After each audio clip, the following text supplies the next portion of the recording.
Well, good day and welcome to IAP2's webinar for the month of January. I'm Larry Schooler and I'm privileged to be president of IAP2 USA, and I'm also very privileged to be part of a new series in the year 2013 that will involve the US and Canada partnering on a monthly webinar series. So it's very exciting to have a number of our Canadian colleagues on the line today, and we look forward to a great, robust partnership with our Canadian friends throughout the year.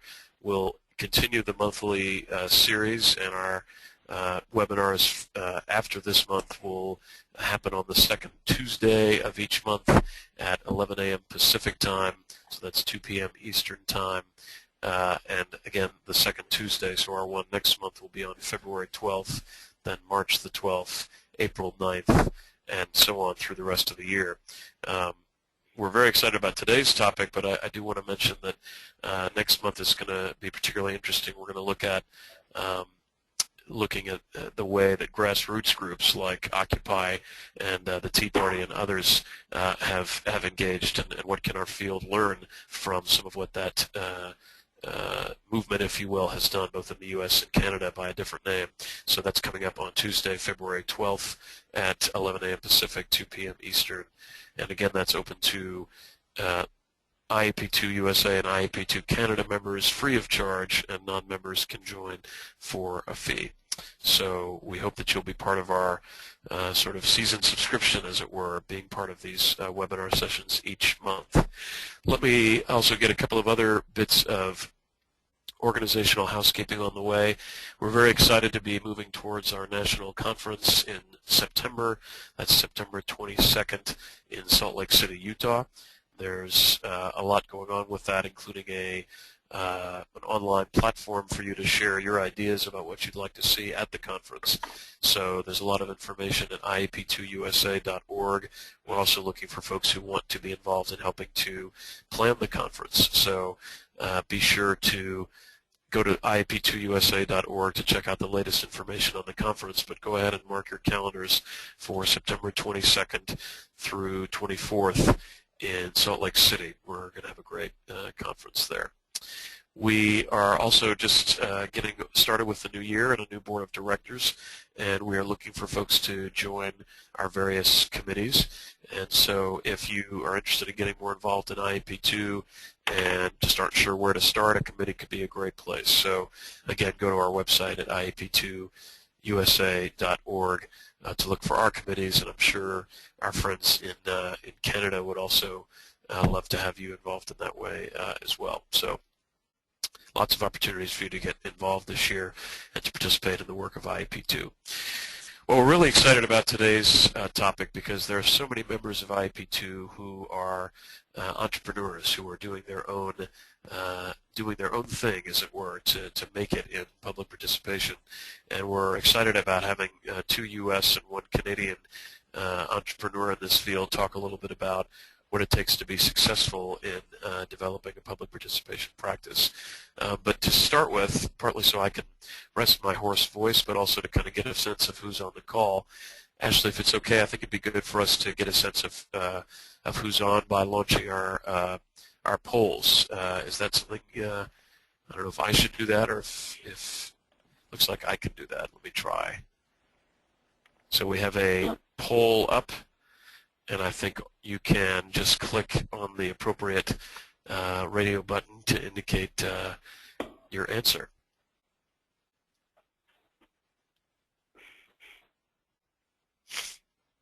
So it looks like so far we have a number of fairly experienced folks. The majority have more than 5 years experience.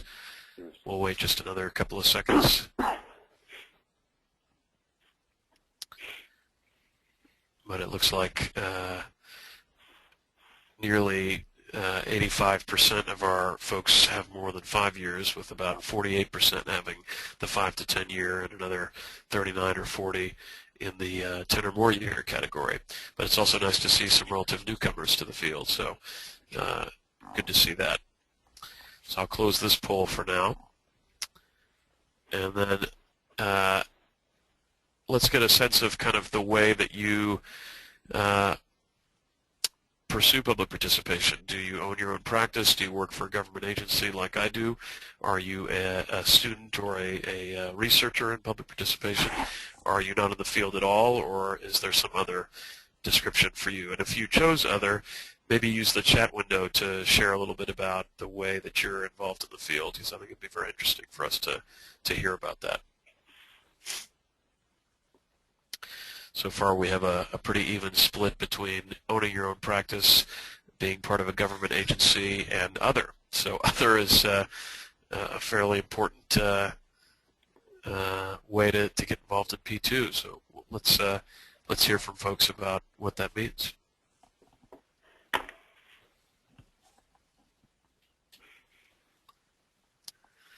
Okay. Take another couple of seconds and then we'll close this poll.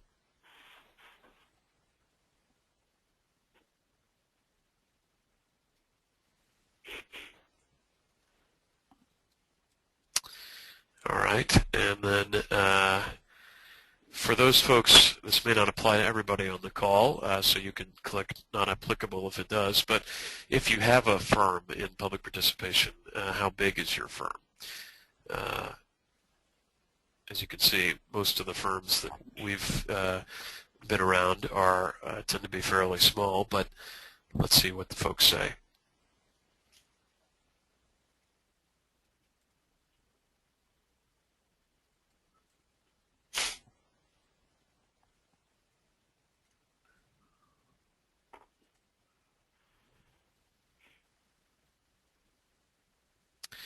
Okay, so it looks like we have quite a few that are fewer than 5 employees, maybe even sole practitioners.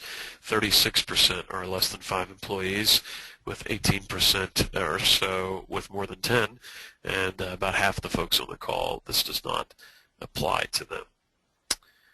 So good, thank you all very much for some of that background information. I'm sure later on I might be able to figure out how to actually display the poll results. Maybe Ashley's smarter than I can figure that out.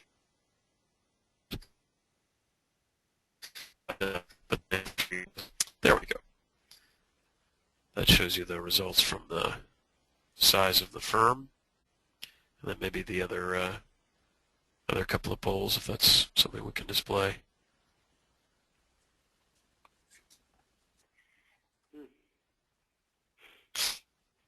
So as I mentioned, quite an experienced lot on the call today.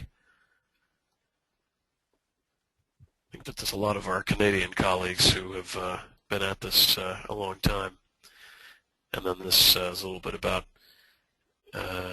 the kind of environment you work in. Again, I'd be very interested to hear more about what other means. So if you chose other, type it into the chat window. Let us know what other refers to in this case. Well, let me tell you a little bit about our panelists today. This dapper gent from Canada on the bottom left-hand corner of your screen is Kurt Hammond. Kurt's career has been a step-by-step journey towards his passion of helping people and organizations tell their story. These steps started professionally by selling school rings and yearbooks for a Fortune 500 company. Fun, but not exactly fulfilling. Kurt then pretended to be a graphic designer for a few years, but when the technology was moving faster than he decided he would hang up the mouse. He moved into fundraising. He's helped raise millions of dollars in the social service, education, and health sectors, but realizing that raising money was a patient person's career, Kurt left the comfort of a regular paycheck for the thrill of building something new. Over the past 15 years, Kurt has been a friend, coach, and champion of nonprofits and energy companies, helping them build relationships with their community and one another. Kurt is now the Chief Listening Officer with a team of passionate professionals at Pearl Street Communications. Pearl Street is a socially aware company committed to its mission of supporting clients and community to build relationships. They are eager public participation practitioners using their listening and creative skills to help community and energy better understand one another. That's community and the energy sector. Kurt knows that with a lot of listening and acknowledgement, a touch of humility and common language, community and energy can grow and thrive together. So, Kurt, welcome to the webinar today. Thank you, Larry. Maybe before I get to the others, just share a little bit more about how Pearl Street came to be and what made you want to start it. Pearl Street, and the quick story, Pearl Street's an actual street in the south of Manhattan, where in 1882, Thomas Edison started the world's very first generating station. And while he brought, right after he figured out AC/DC, he brought over 2 steam generators, and as I say, started powering the south of Manhattan, which is really what we're all about. He did 2 things in doing so. He built a community where there wasn't one before, and then he literally brought energy to it. So Pearl Street combines those 2 things we're passionate about, both community and energy. And we're really, here in Ontario anyway, we're particularly interested in helping renewable energy developers get along with those communities where they're trying to build wind, solar, and biomass projects. Very good, Kurt. We'll hear more about your work coming up in just a minute. Let me introduce Doug Zen. Doug is based in Portland, Oregon. He's a certified trainer for IAP2's 5 Public Involvement Foundations courses. He's taught the class in Seattle, Portland, Madison, Wisconsin, right in Kurt's backyard of Ottawa, Ontario, and Glasgow, Scotland. His presentations on public involvement and partnership building have also been featured at numerous events ranging from a conference on coastal zone management in Uruguay to an Australasian conference on public engagement in Sydney. Doug is principal of Zen Associates, a firm he started in 2000 with a focus on public involvement, clear process, and effective communications. He has more than 15 years of experience in public involvement and more than 25 years in the communications field as a whole. He works extensively with strategic planning, transportation, water resources, community-based visioning. His projects involve working creatively to provide access to understandable information for decision-making and meaningful involvement opportunities at all project stages. He also used to work for a group called Pacific Rim Resources, where he facilitated numerous efforts ranging from controversial public works projects to formal public-private partnering sessions. Also worked for the city of Portland. Doug is one of our new board members on the IAP2 USA board. Doug, welcome, sir. Thank you, Larry. What else can you tell us about starting up Zen Associates? What gave you the inspiration? Well, actually, the city of Portland, I found IAP2 in 1990 when I was moving from the Bureau of Parks and Recreation for the city of Portland to their Public Works Bureau, which was at the time launching what turned out to be a 20-year biggest public works project that the city had seen to redo the sewer system. And from a communications, information outreach aspect, we were looking to engage the community in how we might solve that problem. And I looked at IAP2 because really no one had been doing it on that scale here. And, you know, as folks in the audience might guess, not too many people really would just come out to talk sewers for an evening, at least at the time. And so changing the, I guess, the culture of that group from a public works agency that really felt that they were better off not being seen and not being heard, and that if, in fact, no one really knew they were there, they felt they were doing a very good job. But launching a $1 billion project, they were going to be seen and they were going to be heard, whether they liked it or not. So changing that culture to a listening culture and an outreach so that we would be seen and that we were able to ask questions is what launched me into public involvement. Very good, sir. Thank you for that background. We'll hear more from you in a minute. And then there's my esteemed colleague and I guess now officially predecessor, Theresa Gunn, who's our outgoing president of the affiliate, past president. She is president of GCI, and with a background in journalism and public relations, she combines the unbiased investigative skills of a reporter with a contagious optimism that inspires people on all sides of complex issues to work hard to find the best solutions possible. Theresa's led hundreds of projects for government agency, businesses, and nonprofit organizations. Prior to starting GCI in 1997, Theresa designed and implemented public involvement programs for the Regional Public Transportation Authority in Phoenix. Before that, she was membership director for the Stillwater and Glendale, Arizona Chambers of Commerce. Most importantly, Theresa has 2 sons and can often be found at the karate dojo, paintball field, or local Lego building events, which sound very public and participatory to me. Hello, Theresa. Hey, Larry. How are you today? Good, and Theresa's actually joining us on a mobile phone, as I understand it, because of a power outage. which certainly demonstrates her commitment to IAP2 USA. Thanks, Larry. Tell us about starting GCI. Kind of similar in some ways to Doug's journey into IAP2. When I was with the Regional Transportation Authority in the early 90s, new federal legislation was passed. Some of you in transportation will know it as ICE-T. For the first time, it required public participation for transit agencies. And at the time, I was a public information officer, and I was charged with going and figuring out what this was about. So in the early 90s, I found IAP2, and I found Hans Bleicher and Marty Rozelle and others, and started to learn about public participation and realized that it was much more fulfilling to me than more of the traditional public information, public relations approaches.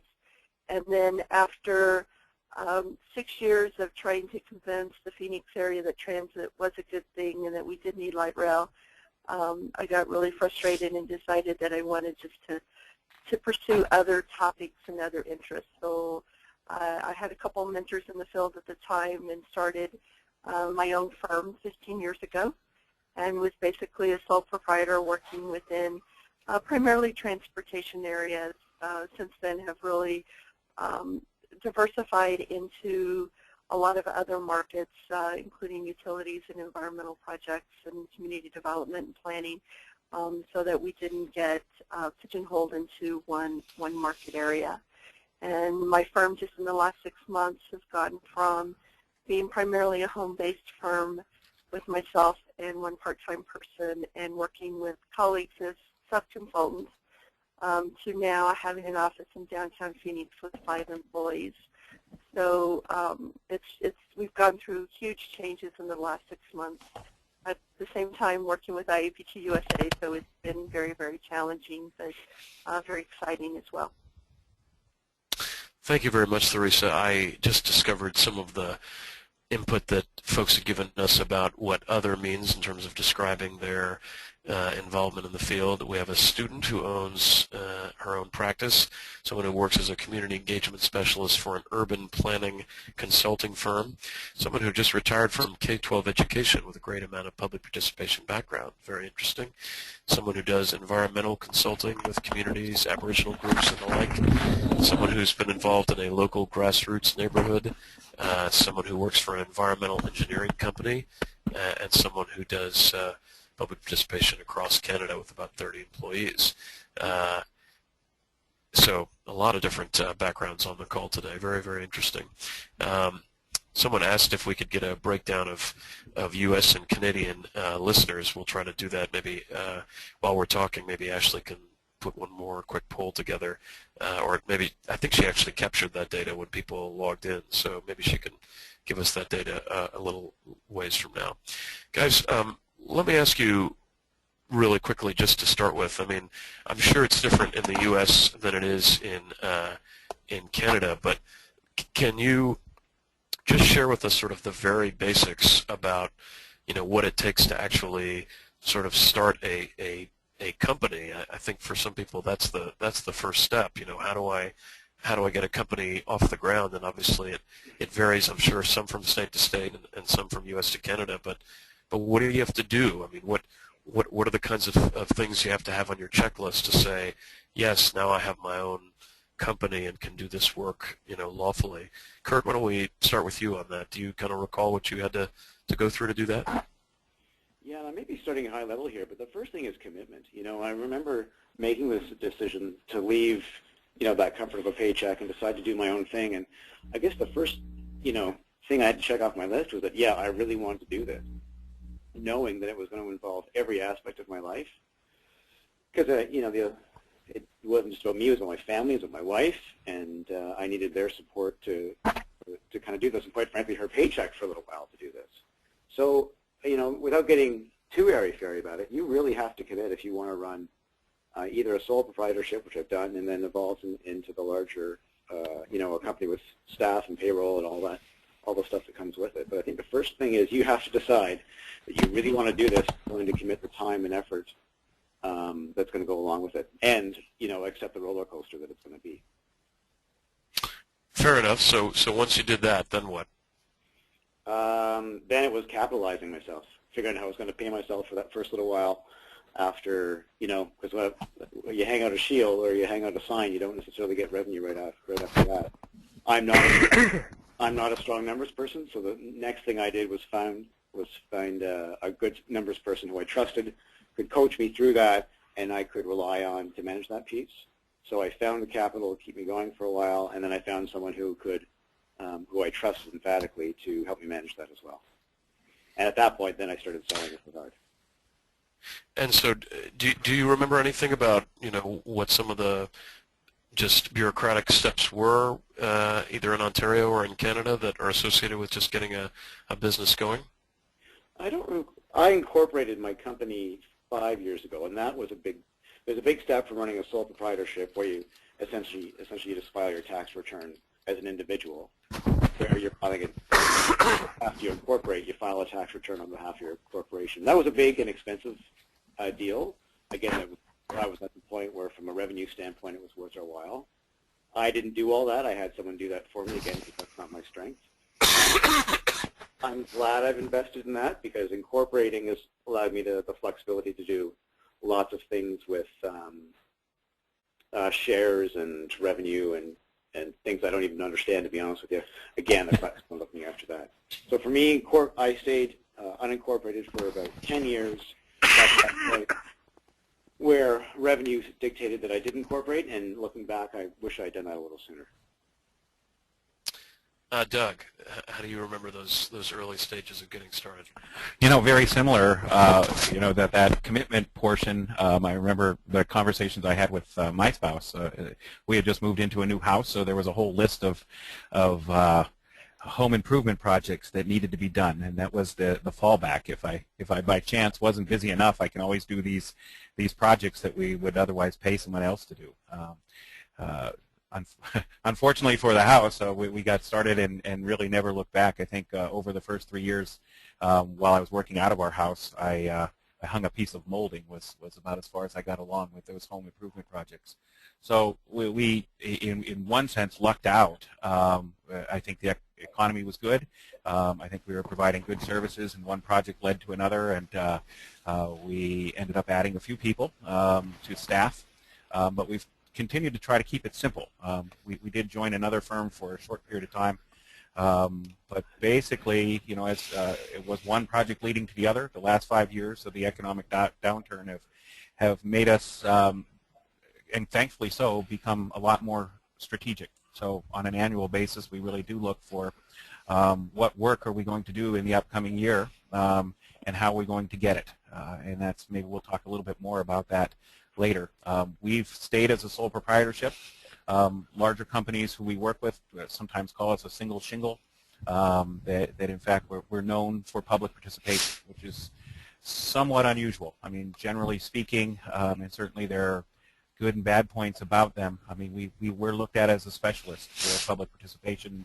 If you wanted communications or public relations or planning or any of the related fields, we might not be competitive in that area.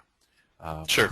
From a bureaucratic standpoint, it really hasn't been that difficult since we've stayed as a sole proprietorship. In fact, in Oregon and the U.S., staying as a sole proprietorship has some kind of red tape cutting mechanisms with it, in that you don't have to have audited overhead and so forth that we might otherwise need, and it becomes an expense and an investment, I guess, if we were to go that route. We've chosen, again, to kind of keep it simple and kind of go back to those main questions and see where that takes us. Very good. Theresa, getting that business up and running, what do you remember about some of the steps to go through there? Sure, and I think as we're hearing on the call, there's lots of ways you can do this. I know a lot of people who will kind of hang out their shingle part-time and do it while they're still employed. Other people make a cold break. So there's lots of ways you can do it.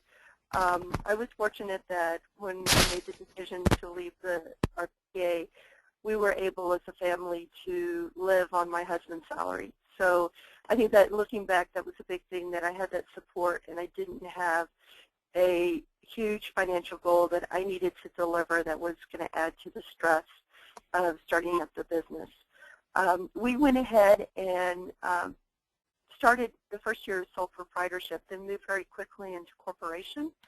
And some of the reasons that we did that, from my perspective, one was as a woman-owned business, you can become certified as what's in the industry commonly known as a DBE, a disadvantaged business enterprise. And for federally funded projects in the United States, oftentimes there will be a quota placed on that contract which says a certain percentage of the work must be done by a DBE firm. And because we are now DBE certified, in fact, we started getting certified in other states, so that's often a very attractive way for people to first begin to use us, is because they can get that DBE credit. So we initially became incorporated. I did all of the initial paperwork myself. I had the Chamber of Commerce background, and I went to the Chamber and called upon, they have retired business executives that help new business owners. And it's no cost, and they can help you work through the minefields. But very rapidly, as we've grown, I've had to bring in part-time attorneys and accountants and things of that nature as well, because we do now get into being audited by government agencies. We are now, because we're doing federally funded contracts, have to comply with federal procurement and Davis-Bacon rules in terms of your overhead rates and your labor calculations. So it does get very complicated, but you don't have to start out that way. And for the first 13 years, we were very successful as a small corporation focused solely on public participation without all the complications. But you get to a point in time where the only way you can increase your revenue is either work more hours, and working more than 60, 80, 100 hours may not be what you want to desire to do, or bring people in to work with you and to take on the additional work. And we kind of had to grow so that we could start taking on some of the larger projects. Also, insurance. Insurance has become a big part of the cost of running a firm. You need to also check your local business license requirements. The insurance that, because we deal with government agency contracts, we typically have to have a $1 million auto policy. You have to have workers' comp. You have to do general business liability. And just in the last few years, we've been forced to purchase errors and emissions professional liability insurance, which is extremely expensive. So there are some of those things to consider as well. Lots to think about.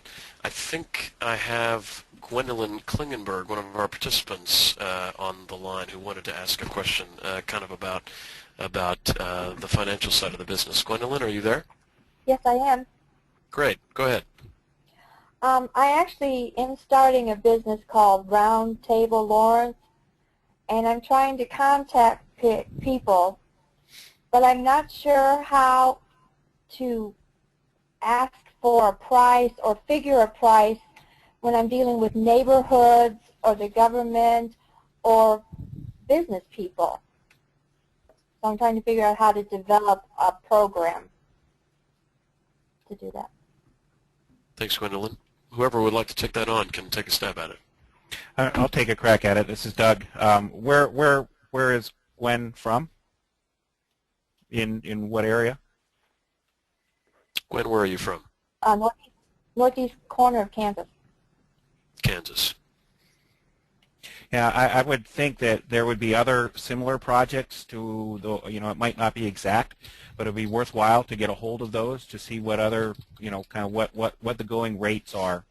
It's interesting in the fields.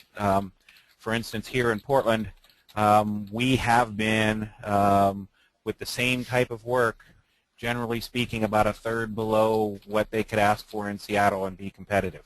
So, what's going to set your rates are, are there other people that can do it? And if so, what would they charge? So, kind of knowing what projects that might be similar to what you're talking about what were the budgets related to those? Can I jump in, Larry?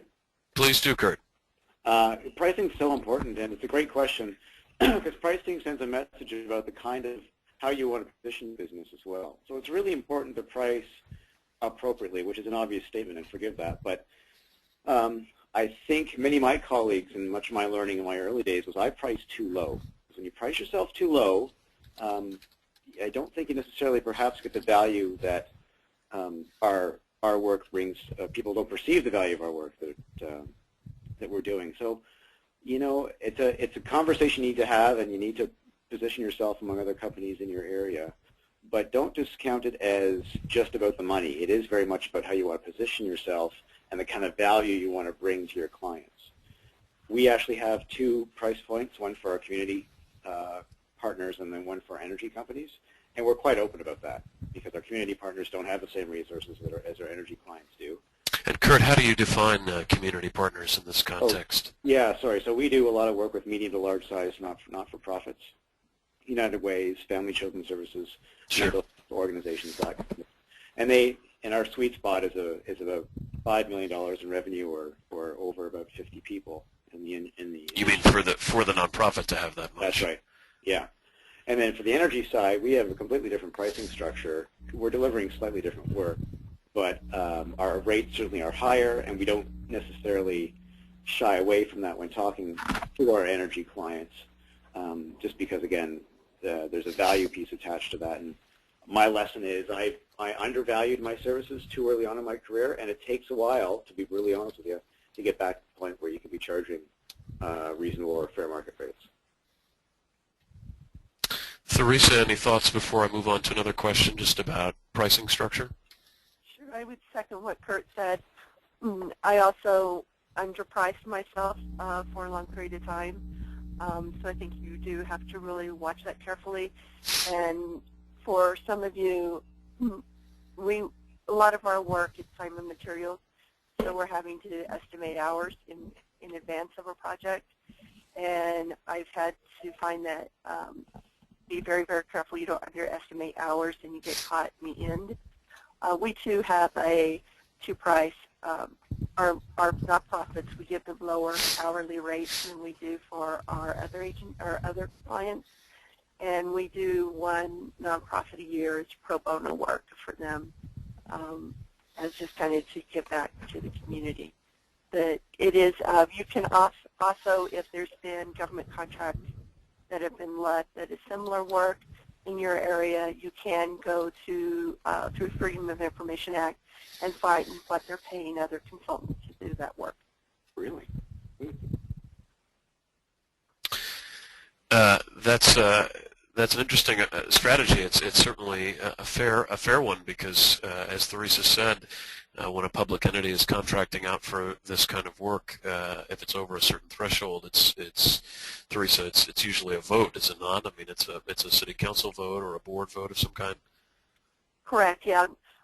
Depends on the total contract value, but typically in this area, they're usually on consent agendas of the city council. Right. If you're working with local government. And so that contact information is often right there in the action item. The other thing, too, is if you've done a proposal and you were not successful, once they award the contract, you have the right to go in and review all the proposals. And you get to see the cost of the proposal that won. You don't get to see typically the costing of the other proposals. But I have learned so much from going in and looking at proposals that other firms are doing that are competing with me. Yeah, that's great. That's great. Go ahead, Doug. And I would add to that too that sometimes all of our eggs aren't in one basket. We lose projects. We obviously like to win more than we lose, but I think we learn more from those that we don't get. For all the time that you put into going after work, it's well worthwhile to follow up on the work that you don't get, to find out why and what they were looking for, and why we missed. Sometimes we were just outworked in some cases, there could have been experience in that area before. So they may have worked with somebody before, and that's always, those type of things are nice to know, preferably in advance, but not always, you're not always able to know that in advance. That can be tough. I've got two different participants actually on the line that I'm gonna open the mics of. Kim Van Bruggen, Kim, I hope I said your name right, and my friend Stephen Buckley, who was a panelist on an earlier webinar, both kind of have a similar question around marketing. Kim, why don't you pose yours, and then Stephen, you've got kind of a similar one. Kim, go ahead. Great, thank you. And yes, you pronounced that perfectly. That's because I've just been in Germany, so I'm getting So I have a public relations communications firm, and I've only just recently become aware of IAP2. What's been fascinating for me is that we do a tremendous amount of stakeholder relations, community consultation, issue management, and research. And so I guess what I'm excited and interested in figuring out more about IAP2 and the certification, etc., in order to get some of those missing pieces to provide a more broader menu, if you will. And I know, Theresa, you said you transitioned from journalism and public relations. That's my background as well. And I'm just wondering, I noticed your website is very specific to the public engagement side, but do you marry and how do you marry the communications with the public engagement? Because it seems to me that they sort of go hand in glove, if you will. Sure. Theresa, why don't you take that question on, and then I'll come back to Stephen in just a minute. Sure, yeah. It's interesting because it's evolved, and it's evolved both ways. So when I first started, it seemed like within IAP2 and within our industry, there were clear distinctions as to what was public information, what was public relations, and what was public participation. So in a nutshell, I've always thought of public participation is there is no decision. We're involving the public to help make a decision. PR is there's a decision's been made, and oftentimes people want to go out and let the community know why this decision's good for them. And then public information often happens during implementation when you are informing people of what's going to happen. I in the last couple of years especially, have started to see that starting to blend more. And the last person I hired has a very strong communications background because I think we've got to go back to some of the PR techniques to drive people to our projects to gain awareness so people can get involved.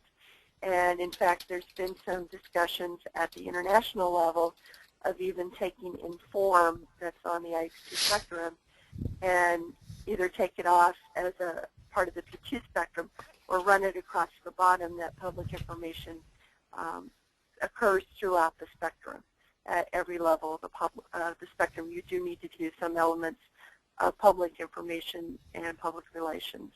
So I'm actually probably was a purist and drew those lines very succinctly.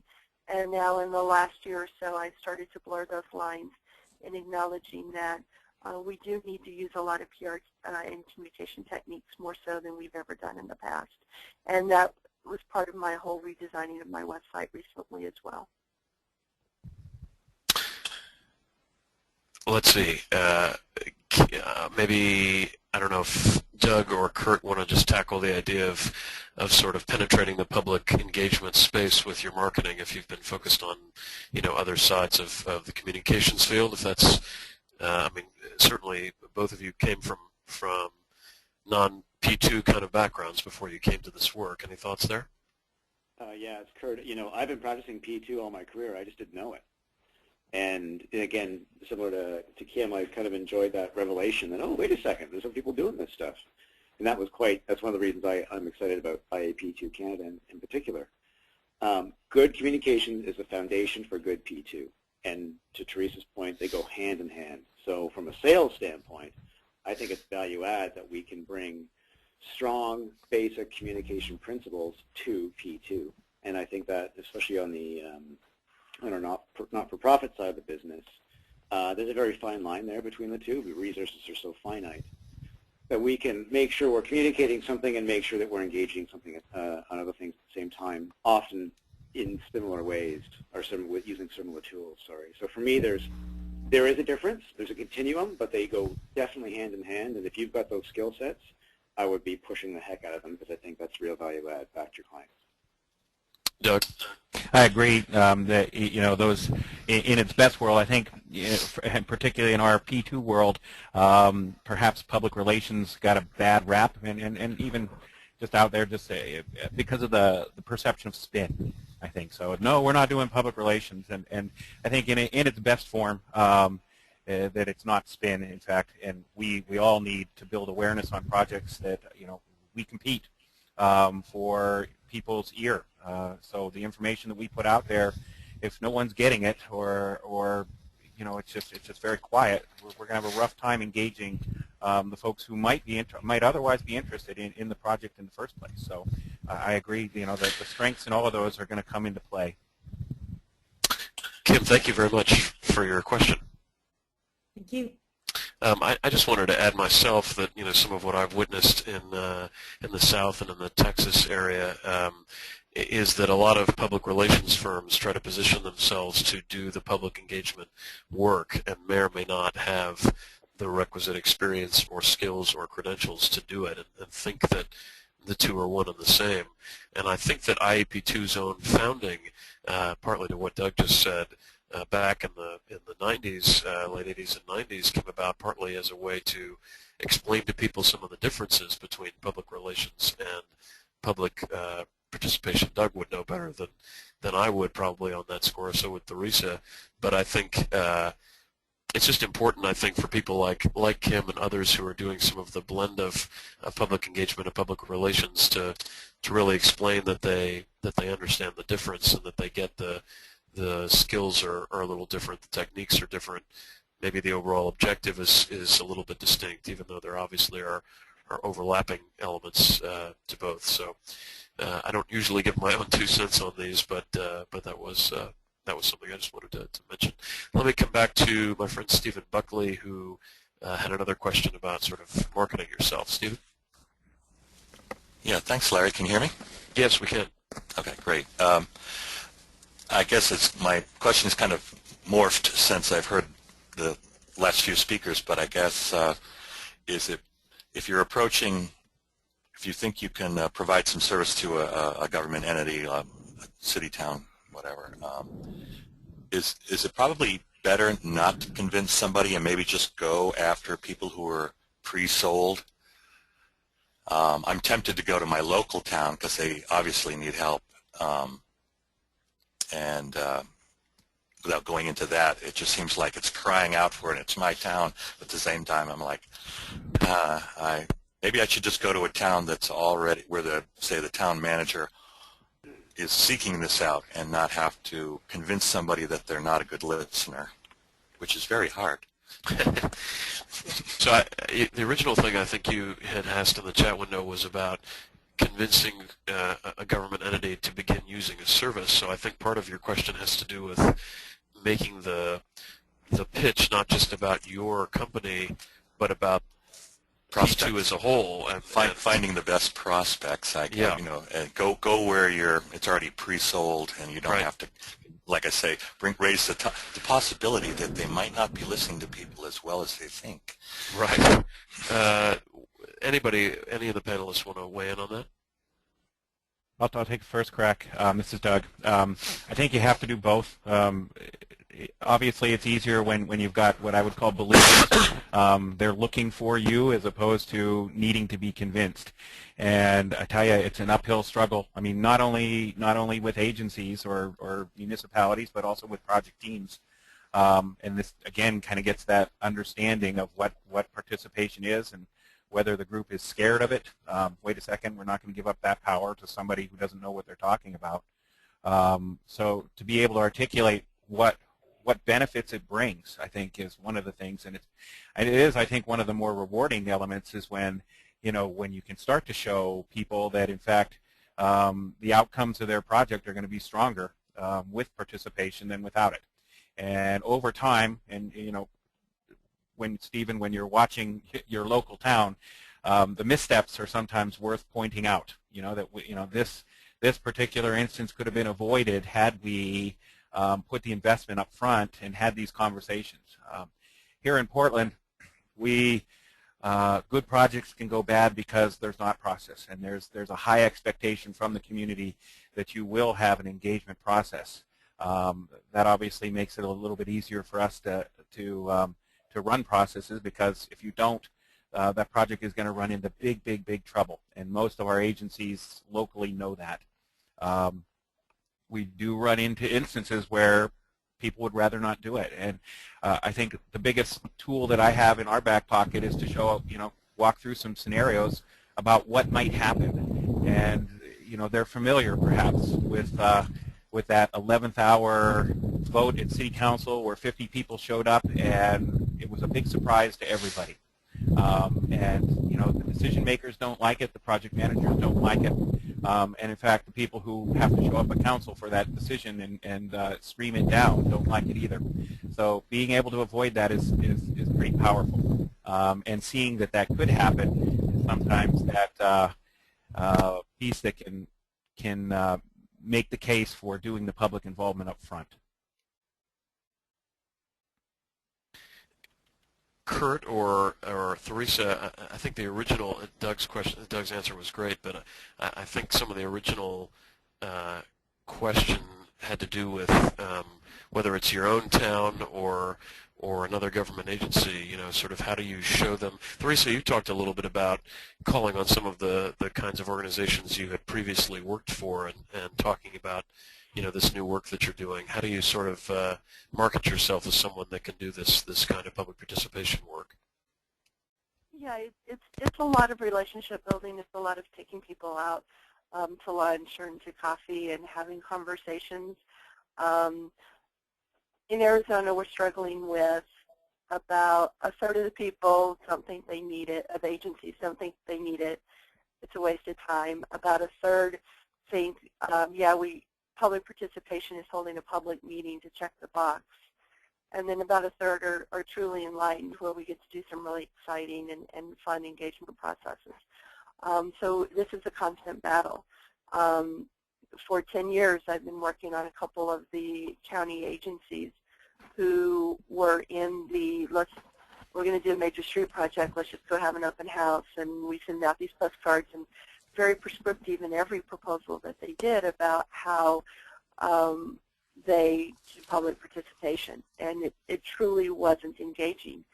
And through a lot of time with myself and John Godek and Marty Roselle and getting these agency staff people into training classes, we've been able to eat away at a couple of those agencies where they're now, one of them is really doing some really exciting engagement activities.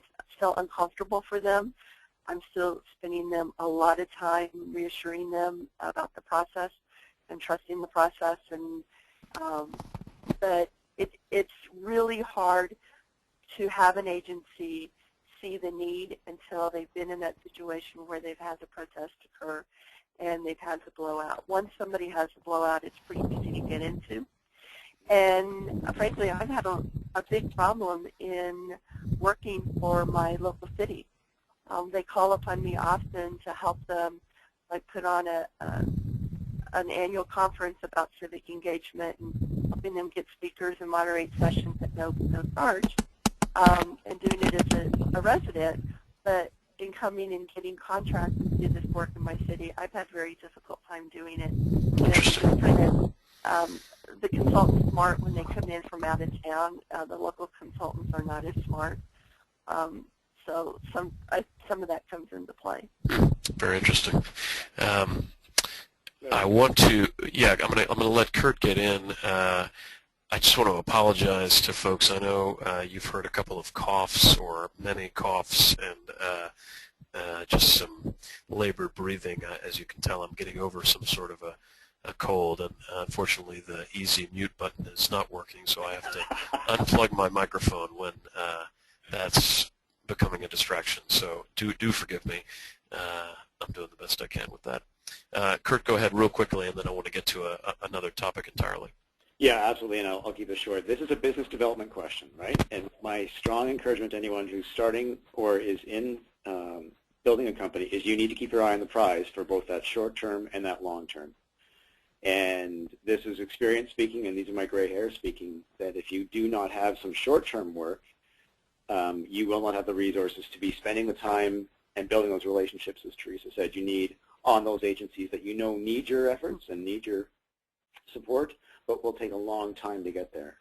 I'm involved with a sector that has a 14-month sales cycle. That, if I had any idea it was going to be so long, I would have fundamentally shifted how I had thought about my short term, especially in early days. So I really want to encourage people to have that eye on short term and long term, because you cannot build a business without it.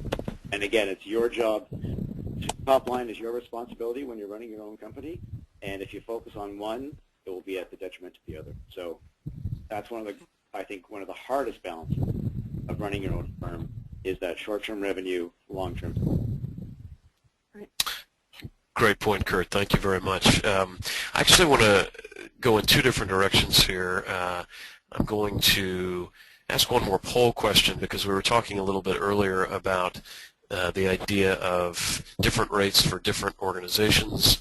I'm curious if that's common among the folks who have their own businesses, or do they have one standard hourly rate?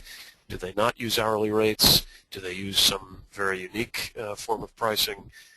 Or do they use the systems that it sounds like Theresa and Kurt both use of two rates and a lower one for the not-for-profits? So I'll just leave this poll up for a little while, and then maybe have Ashley share it. If you have either don't do your own pricing or don't have your own business, you can sit this one out, or you can click other and chat to us a little bit about your work if you care to. I think while this poll is going, I'd like to go to Phil Stenstrom, who's got an interesting, totally different question about some of the work that individual businesses do. So Phil, are you there? Phil, are you on the line? So he asked me to ask the question if we couldn't hear him, and since we can't, I'll go ahead and do that. For Theresa, Doug, and Kurt, this is actually about your uses of technology. Phil was curious whether you have some favorite applications for either communications or your processes as a whole. Do you learn the technologies yourself, or do you hire support people? And what, if any, tech trends have you been observing in P2 that you've been trying to stay abreast of? So whoever would like to take that on first can.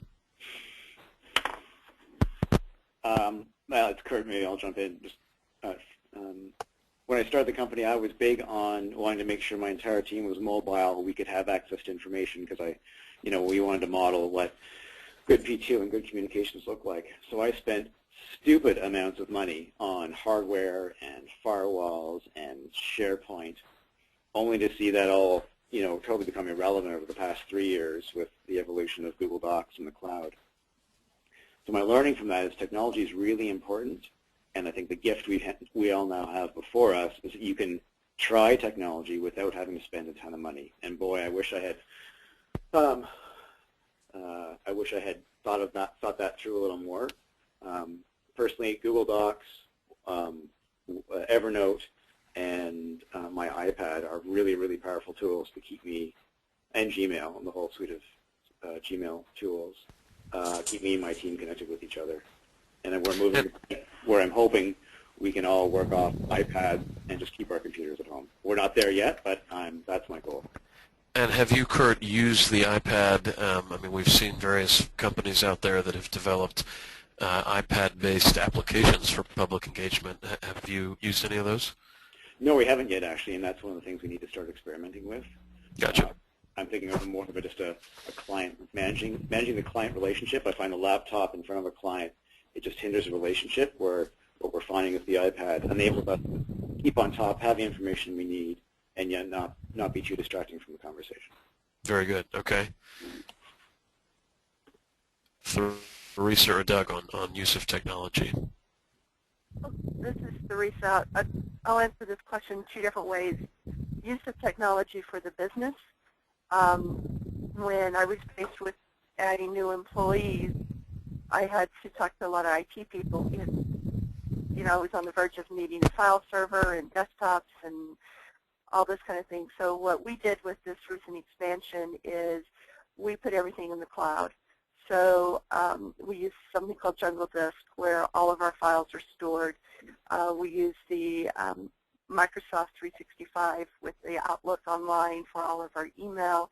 All I did was buy each of my employees laptops, and they're now remotely. Wherever they have internet access, they can access any emails or any files from the company. Also, even if they don't have their laptop, I'm travel now with the Federation Board for IAP2, so wherever I'm at, I don't even need my laptop. I can just go into the hotel conference center and borrow a computer and have complete access and be fully functional and working. So that's how we have really incorporated technology into our business and have done that just in the last while.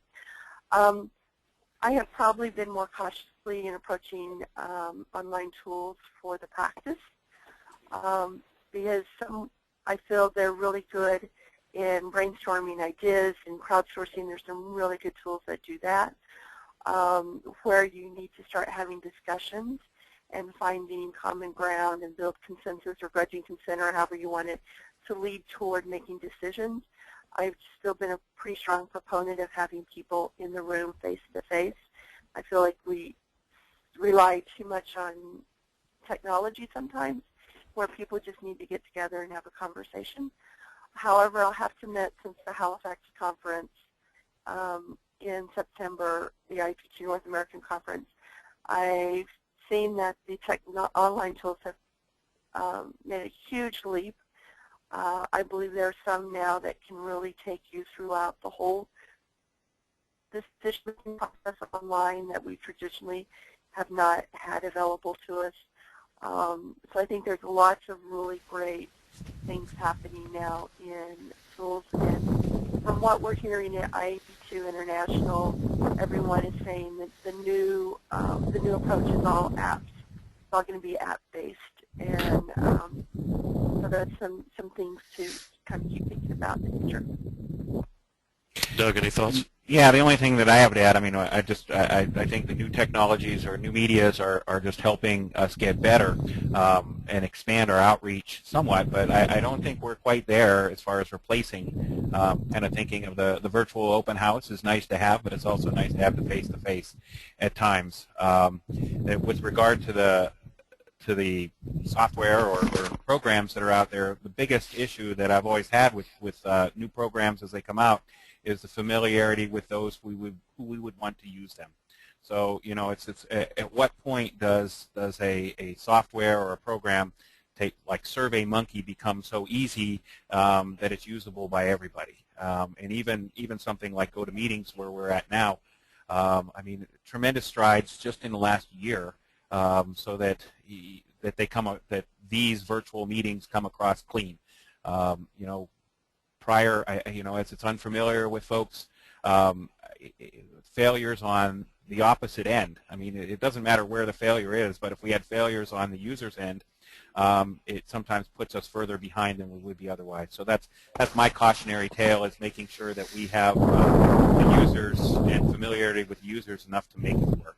And just to tag on to Phil's question, he had asked to what extent you learn technologies yourselves or hire support people. I don't think I heard any of you talk about extensive use of a support person. Is that fair? I mean, you try to only use the technologies you know yourselves? This is Theresa. I have a part-time IT guy on board. When I first started the business, my IT guy was my husband, and he has a full-time job, and it would invariably, I'd end up with a computer crash, on a proposal deadline or something, and have to call him at work. He was cheap, but he was cheap, but I paid for it in other ways. Yeah, but we found out that just because of the volume of work we're doing, that it's great to have an IT guy on call and it just so happened to service the other offices in the building, so it was an easy fix. Gotcha. Yeah, I'd agree with that, and this is Kurt. The move to the cloud did a lot of things for us, including saving us some regular monthly bills. We have IT support. We're using it far less than we did before because, once you're uploading an email or any of these programs, they're relatively easy to use. So we've got IT support, but it's only on call if we need it, where before I was paying a monthly retainer to. So moving to the cloud saved us time. And I'm in the same boat as both of them. little part-time and right. Little of your own thing. Very interesting. Let me go back to sort of the business development piece for just a minute. Phil, thank you for your question about technology. But one of the things I mentioned in the introduction to this webinar that we sent out to folks had to do with requests for proposal, RFPs, and a couple of you have mentioned, responding to requests for proposal. I don't know if they're called something different in Canada, but they generally call for bids. Responding successfully, responding unsuccessfully. First of all, I think the question is how do you decide when it's a good idea to respond because of how much time I know it can take firms to devote just to the response without knowing whether it's going to lead to any business. But what else do you think has made for a successful RFP response? What do you think matters in a response, in a proposal? And what do you try to do consistently from one proposal to the next? I'm sure there's some customized things based on what the project is, of course, but what are some best practices, do you think, in that regard?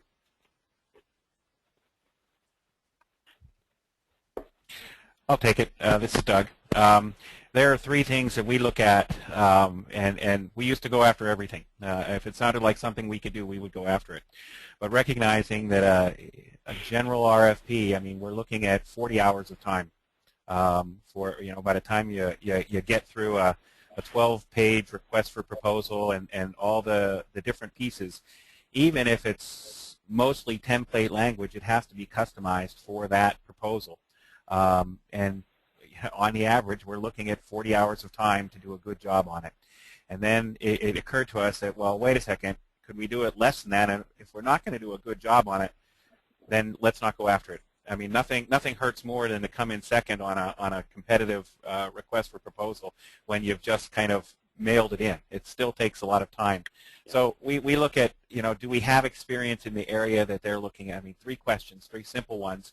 Do we have experience, specific experience in the area that they're looking at? So let's just say it's a public involvement and it's light rail. I mean, have we done public involvement on light rail? And check, yes, we have. Do we have experience with a specific type of project? So if it's transportation, if it's energy, are we light on that? If it's water resources, have we done work just like what they've done before? And then the third one, have we worked with them, this agency? So if they're familiar with our work, we think we have a pretty decent shot. And those three questions, I mean, if we can get yeses on all three of these, we're good to go. If we have yeses on just one of them, then it's kind of like, well, there has to be a real compelling reason otherwise to go after it. And it's not, there's always a chance that we'll put in 40 hours and we win one that maybe we shouldn't have won because no one else was that qualified for it. But what we found over time is that, hey, that 40 hours, there's other marketing that we can do. And we can start to know the projects before they come out and increase our chances significantly. So it's not so much the 40 hours lost on that particular project, it's just what we're missing out on otherwise. So we like to have our chances relatively high. And spending more time, that RFPs aren't the only game in town for us.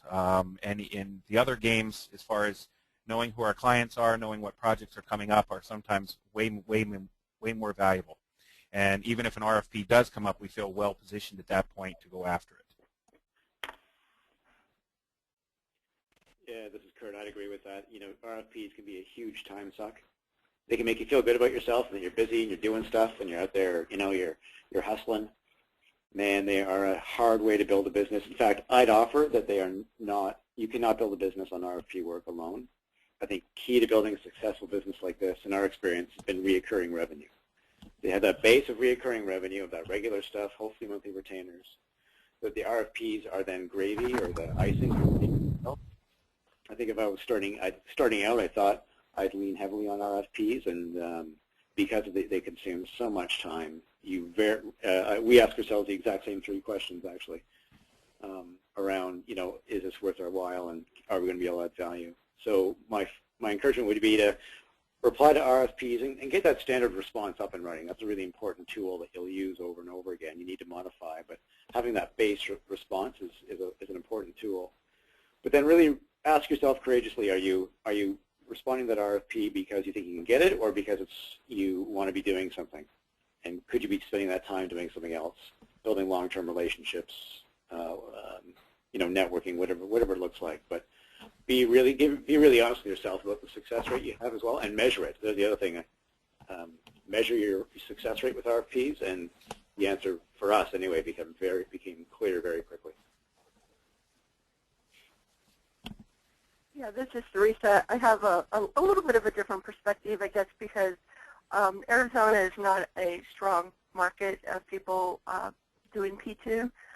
We don't see a lot of requests for proposals coming out where the P2 is the proposal.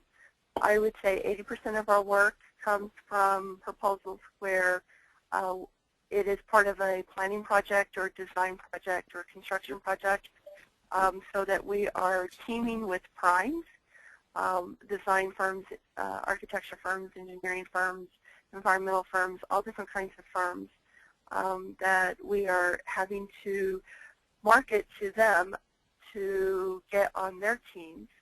And typically by the time an RFP is noticed that it's available, a lot of these large firms already have their teams formed. So what Doug was saying about knowing the clients and knowing what projects are coming up before they're advertised is really, really important. Then we have to go out and then start shopping. What we started doing more is going and talking directly to the clients and finding out, okay, for these projects coming up, who are they thinking are likely to get the work? And before the proposals are announced, they will give you a remarkable amount of information. And then we try to learn at, who's well positioned to win the job, and we try to go get on those teams. Because we are a DBE, and the Arizona Department of Transportation, who holds our certification, strongly advises the DBEs not to go exclusive. So there will be many times that we are on 3 or 4 teams. So not only do we have to do the proposal once, we have to do it 3 or 4 times. Now, we're not doing the whole thing. We're just providing information to the prime, and the prime is responsible for putting the actual proposal together and getting it duplicated and getting it to the client on time.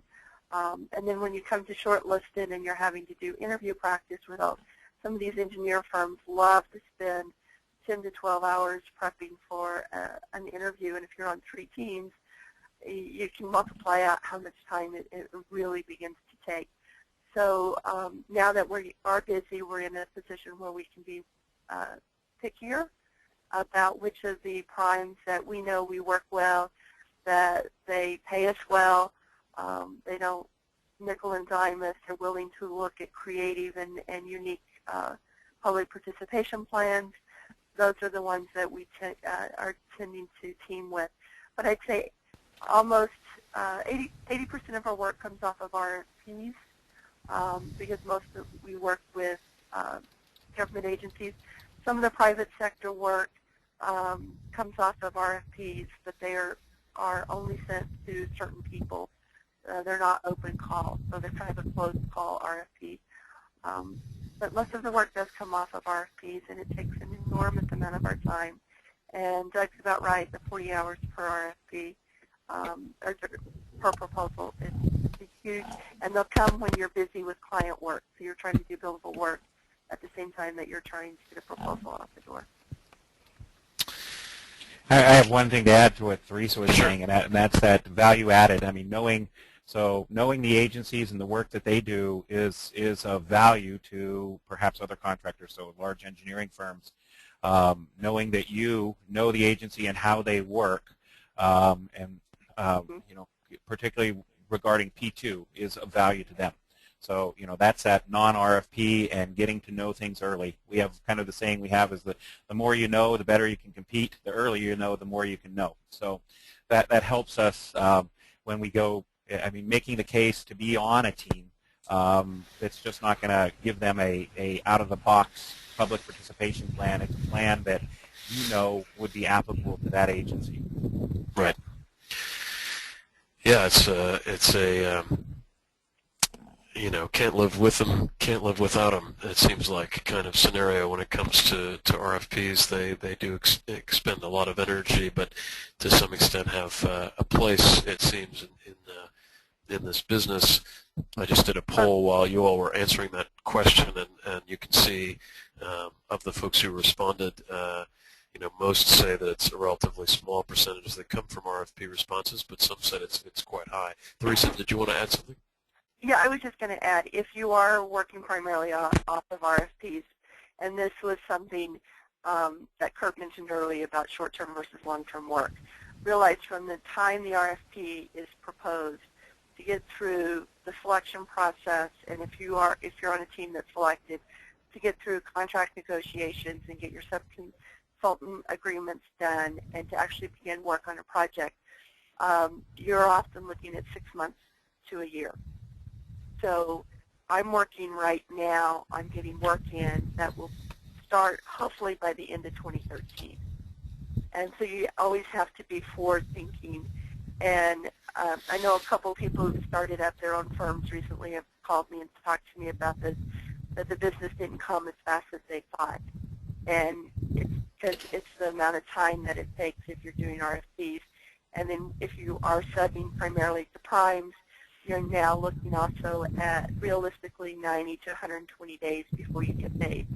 Mm-hmm. So there's a huge financial burden here as far as cash flow and managing your work. Sounds a lot like my wife's commercial real estate business, except maybe even worse in some cases.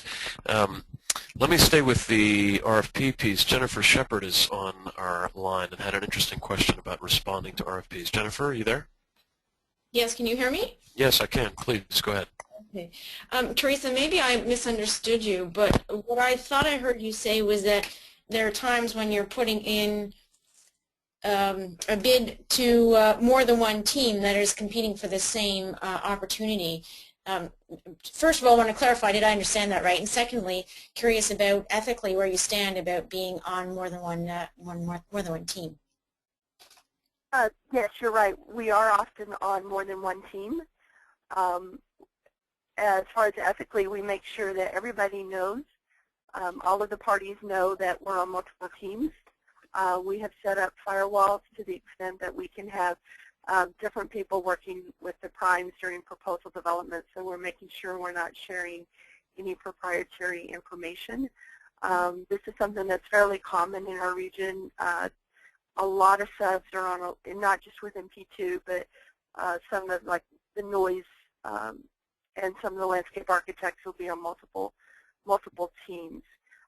What we do is we're very careful that when we're talking about approach, we initially provide everybody with what we feel the approach to the project, and we initially provide everybody with the same resumes and bios and things of that nature.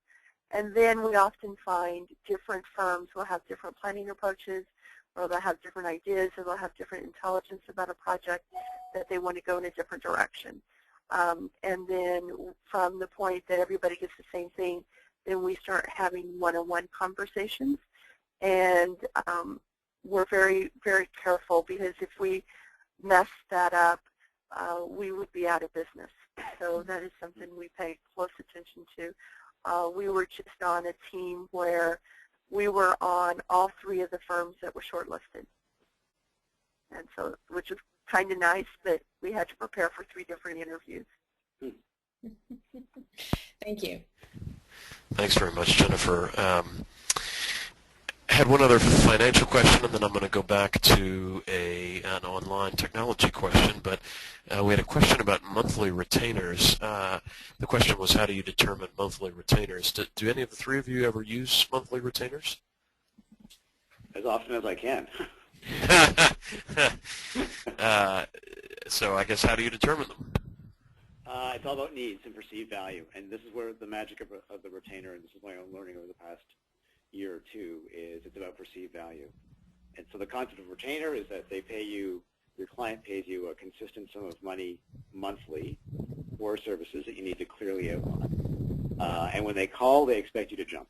And you know, the good news, of course, is that recurring revenue.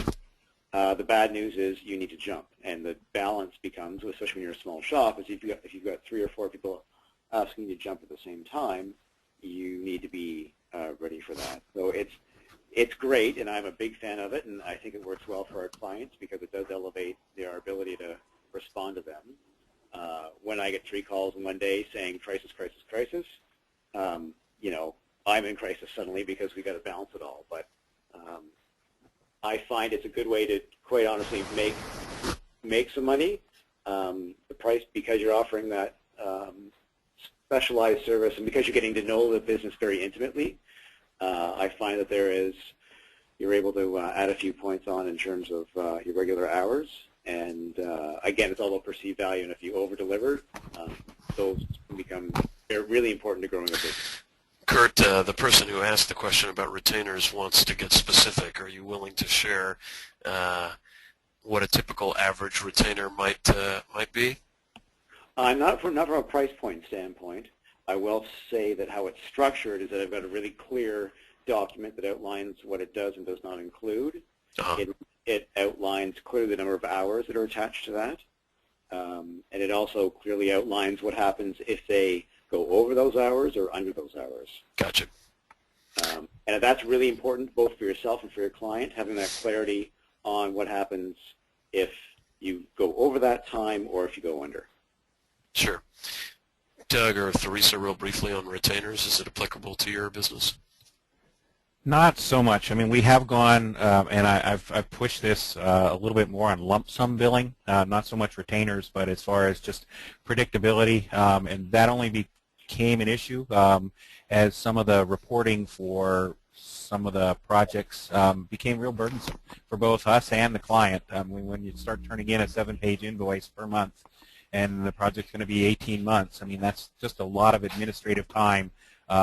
You know, making sure that we're there. We can do it internally a lot quicker and maybe not quite as precise as it needs to be at that particular moment, but overall it would retain that precision as far as knowing how long things took, but the administrative burden became a lot less so when we have deliverables. So at a certain point, this is what it costs. You know, and we, you know, it doesn't save us any money with the budgeting originally, but it does get this product done, or you get to this point in the project, and here's your bill.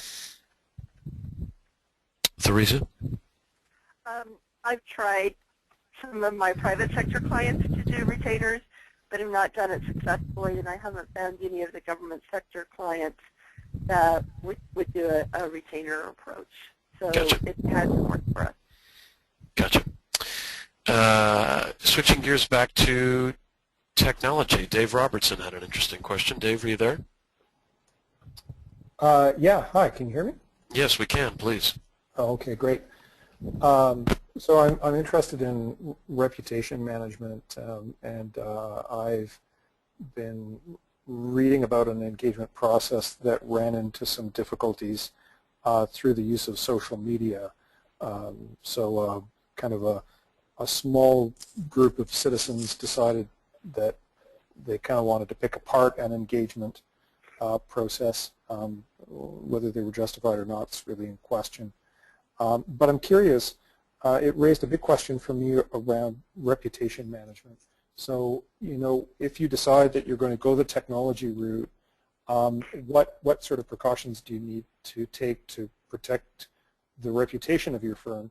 And, you know, even if you're not using technology tools like social media, what sorts of practices do you recommend to protect the reputation of your firm as you conduct your projects?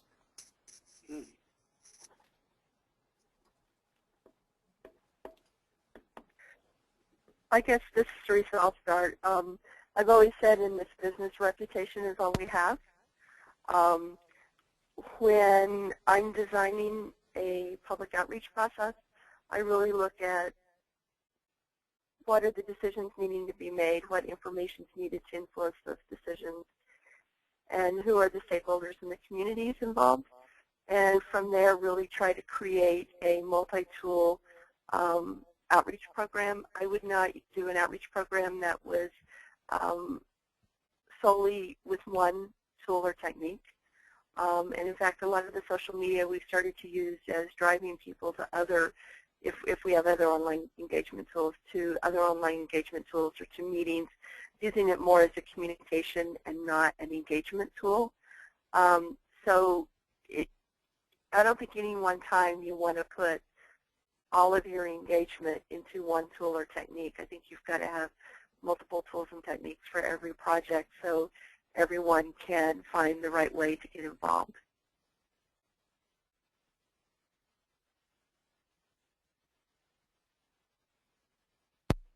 Kurt, any thoughts on that? I don't have a lot of experience in getting involved with the social media piece specifically, but I mean, protect the interests of your firm is a question. And I've just been thinking about that. I mean, I guess it all comes, for me anyway, and this may be a very fair answer, but it really boils down often to the quality of the work, right?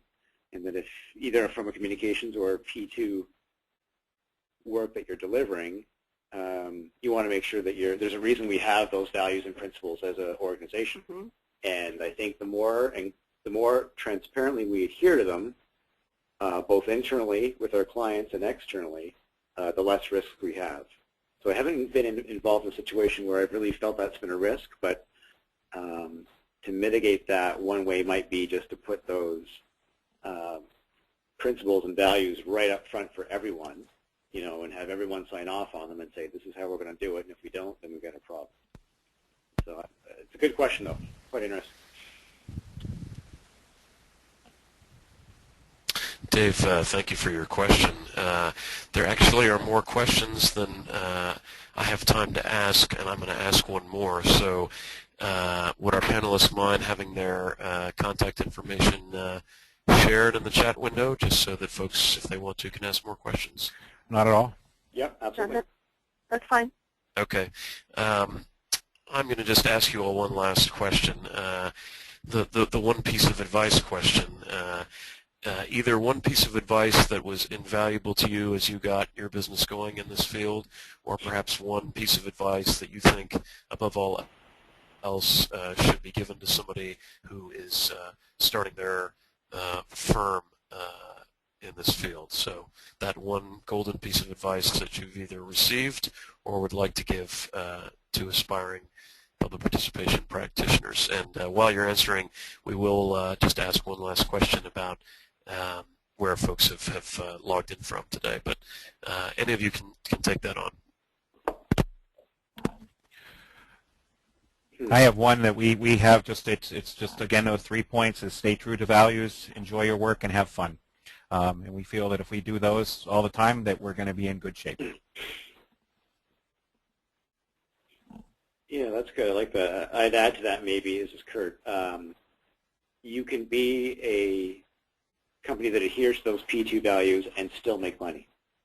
And often I see a lot of my peers wanting to give away their services or do stuff for free or get involved too much without money. And I would strongly, you know, if you're going to start a business, this is a business. You need top line, and it's your responsibility to generate it.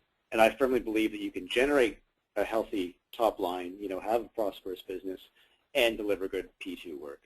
So the two, I often see people getting conflicted by the two, and I would encourage you that they work together, not apart. And Kurt, I might add to that too, is that was a learning experience for me as well. As I started out just, hey, if I can do some good work and help the community, help people get engaged, then that's great, which is good. But I've learned now too that you can have that value of wanting to do that as well as make a living at this business. Absolutely. and that I wasn't really benefiting anyone when I wasn't making a living. But the one thing I wrote down when Larry asked us the question, and kind of plays a little bit to what both Doug and Kurt had said, is it's passion. If you don't have passion for the practice or passion for being your own boss, it's very, very hard to do. There's a lot of rewards here, and it's very self-satisfying, but there are a lot of times that when things happen at home or other places, there's no one to call in and say, I'm just not going to come into work today. I've got other things I need to deal with. You're the boss. You're the owner. You have to be there. There are a lot of times I've gone to some meetings really, really sick, but you kind of have to, as some people say, put your big girl panties on and make it happen. You don't always have that backup in the beginning. So if you don't truly have the passion, it makes it even harder. And the support that we talked about originally, your family support, your peer support, your colleagues supporting you, that makes it so much easier as well. So I think those are really important pieces to have. I certainly can't relate to performing while sick. That doesn't ring true at all. But as I stifle a cough, the three of you have been great. Theresa Gunn, Kurt Hammond, and Doug Zinn. Thank you all very much for being part of our webinar. Thank you. You're welcome. Especially Theresa, who, for all I know, is sitting in a dark part of an office, shivering or something, without power there in Arizona. So thank you especially. But thanks to all of you. A reminder: our next webinar and our monthly webinar series will be Tuesday, February 12th, and you can put a recurring appointment on your calendar for the second Tuesday of each of the remaining months of 2013 at 11 a.m. Pacific, which is 2 o'clock Eastern Time, and those are U.S. times. I think it's, 4 o'clock in Halifax, and I think I've got 11 a.m. in Vancouver. So check your time zone map for that, but these will recur each month, and we really want to hear back from you. We are also having a special program here in the U.S., but it's open to U.S. and Canadian members, called Talk to the Trainer. We may be hitting up our friend Doug Zinn for that later on, but Marty Roselle will be our guest the first Friday of February at 9 a.m. Pacific, and that's a chance to get some direct time with Marty or other trainers to talk about some of the issues you might be having in your practice. So the one for February is actually full. It went quickly, and we're trying to limit the size so everybody gets a chance to participate. But March will open up next week on IAP2 USA's event calendar, and that's at IAP2USA.org. I think we may be missing an email address for Doug Zinn. If Ashley or Doug can maybe type that in the chat window, that would be great. Again, put the North America, I should say, conference for IAP2 on your calendar, September 22nd through 24th in Salt Lake City, Utah. And do join us in our committees, both IAP2 USA and IAP2 Canada. So on behalf of the IAP2 USA and IAP2 Canada Board of Directors, I want to thank you for being part of our webinar. I look forward to seeing you next month. And thanks to Ashley Douglas in our administrative office for doing a great job making this webinar happen. Have a good day, everybody.